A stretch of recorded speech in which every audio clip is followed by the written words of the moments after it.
Assalamualaikum warahmatullahi wabarakatuh.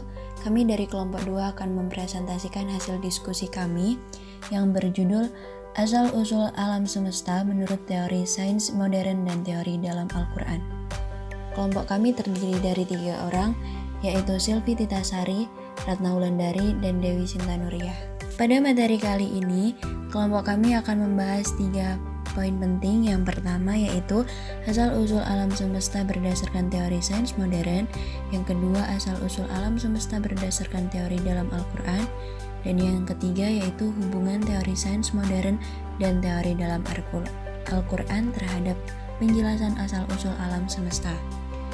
Untuk materi yang pertama akan dijelaskan oleh Silvi Titasari. Materi yang pertama adalah asal-usul alam semesta menurut teori sains modern.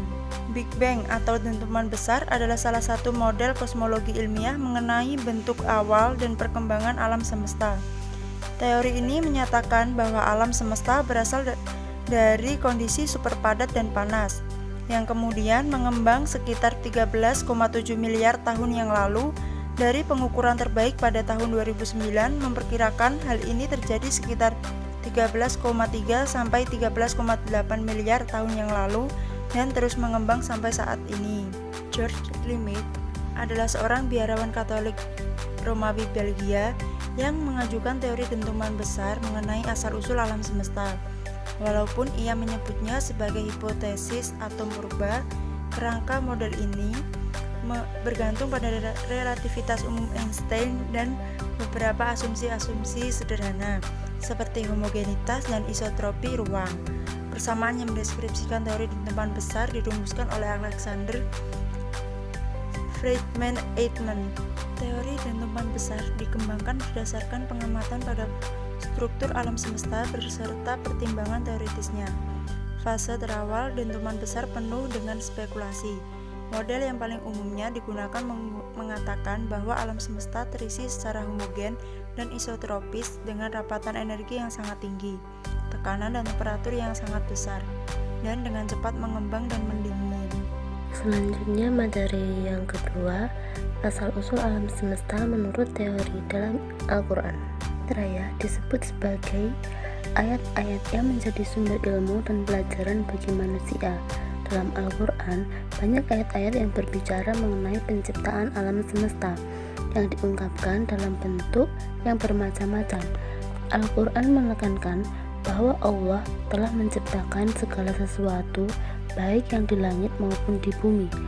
Allah pencipta segala sesuatu, itulah sifatnya yang paling besar dan paling nyata. Tidak ada pencipta selainnya sebagai pencipta. Al-Quran menyebut sejumlah nama Allah antara lain Al-Khaliq, Al-Bari, Al-Musawwir, dan Al-Badi. Oleh karena itu, umat Islam sepakat bahwa Allah adalah pencipta atau Khaliq dan alam semesta itu adalah ciptaannya atau makhluk. Penciptaan alam menurut teolog dan filosof muslim. Teori penciptaan merupakan pemikiran ahli teologi, terutama para ahli dalam aliran Asy'ariyah. Aliran ini berpendapat bahwa Allah menjadikan alam melalui sifatnya seperti ilm, iradah, qudrah, dan sebagainya. Dalam kajian teologi, pembahasan terhadap kejadian alam menjurus kepada kajian sifat-sifat Allah dan kesan-kesan dari sifat-sifat tersebut. Menurut aliran ini, alam ini mempunyai 2 unsur, yaitu unsur jauhar dan unsur arad atau substansi dan asiden. Demikian juga dengan teori emanasi yang merupakan pemikiran para filosof Islam. Kemudian para filosof Islam berpendapat bahwa penciptaan atau al-khalq atau creation sebenarnya adalah suatu proses yang lahir daripada konsep akibat yang semestinya. Melalui tindakan berpikir yang dilakukan oleh pencipta, maka alam sebagai objek pikiran pencipta wujud yang semestinya. Teori emanasi ini menjelaskan bahwa alam ini abadi atau qadim atau eternal. Filosof Islam pertama yang dipandang memperkenalkan teori ini adalah Al-Farabi.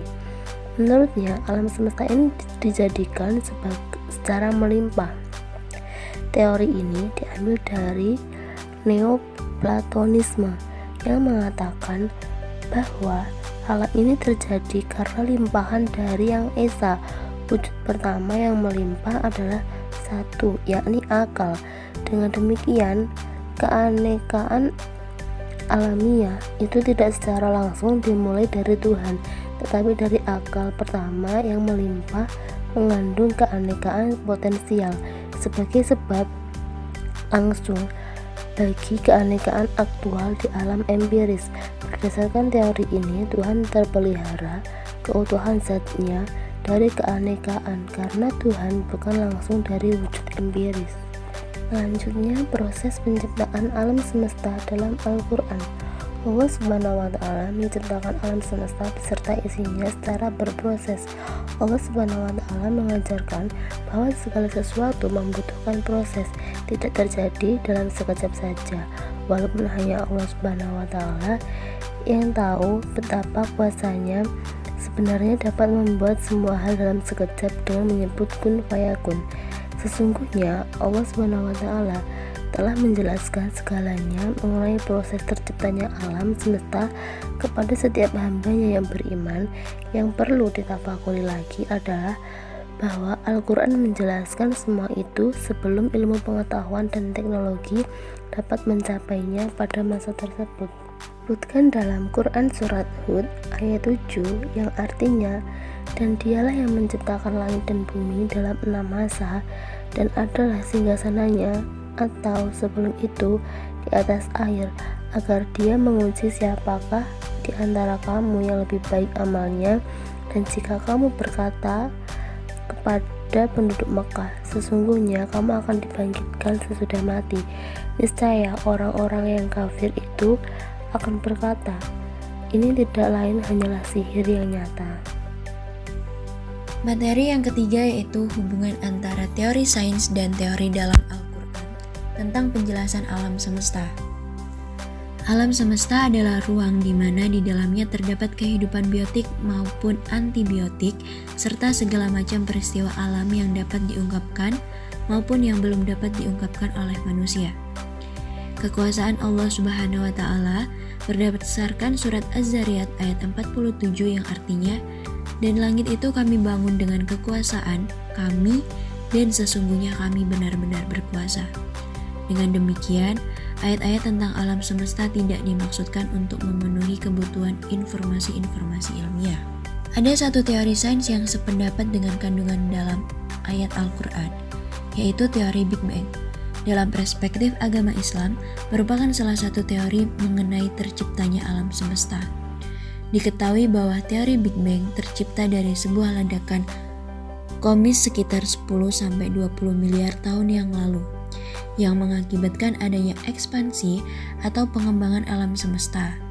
Alam semesta mungkin telah memuai dalam sebuah dentuman besar atau mungkin berada dalam keadaan tetap, dalam keadaan berosilasi. Asal mula terciptanya alam semesta telah digambarkan oleh Allah Subhanahu wa Ta'ala dalam Al-Quran yang telah diturunkan lebih dari 1400 tahun yang lalu. Dalam surat As-Sajdah ayat 4 yang memiliki arti sebagai berikut. Dan dialah yang menciptakan langit dan bumi dalam 6 masa, dan adalah singgasananya di atas air, agar dia menguji siapakah di antara kamu yang lebih baik amalnya. Dan jika kamu berkata kepada penduduk Mekah, sesungguhnya kamu akan dibangkitkan sesudah mati, niscaya orang-orang yang kafir itu akan berkata, ini tidak lain hanyalah sihir yang nyata. Dalam ayat tersebut jelas sekali menerangkan bahwa Allah lah yang menciptakan alam semesta beserta isinya. Kebenaran Al-Quran ini telah dibuktikan oleh para ilmuwan pada abad ke-20. Perkembangan ilmu pengetahuan dan teknologi abad ke-20 menghancurkan konsep-konsep primitif seperti model alam semesta yang statis. Melalui sejumlah percobaan, pengamatan, dan penghitungan para ilmuwan bahwa alam diciptakan dari ketiadaan dan dimulai oleh suatu dentuman besar. Selain itu, Berlawanan dengan pendapat kaum materialis, kesimpulan ini menyatakan bahwa alam semesta tidaklah stabil atau statis, tetapi senantiasa bergerak, mengembang, dan memuai. Hubungan antara teori sains dan teori dalam Al-Quran tentang penjelasan alam semesta. Alam semesta adalah ruang di mana di dalamnya terdapat kehidupan biotik maupun antibiotik, serta segala macam peristiwa alam yang dapat diungkapkan maupun yang belum dapat diungkapkan oleh manusia. Kekuasaan Allah Subhanahu wa Ta'ala berdasarkan surat Az-Zariyat ayat 47 yang artinya, "Dan langit itu kami bangun dengan kekuasaan kami, dan sesungguhnya kami benar-benar berkuasa." Dengan demikian, ayat-ayat tentang alam semesta tidak dimaksudkan untuk memenuhi kebutuhan informasi-informasi ilmiah. Sekian presentasi dari kelompok 2. Apabila ada salah kata, kami mohon maaf yang sebesar-besarnya. Wassalamualaikum warahmatullahi wabarakatuh.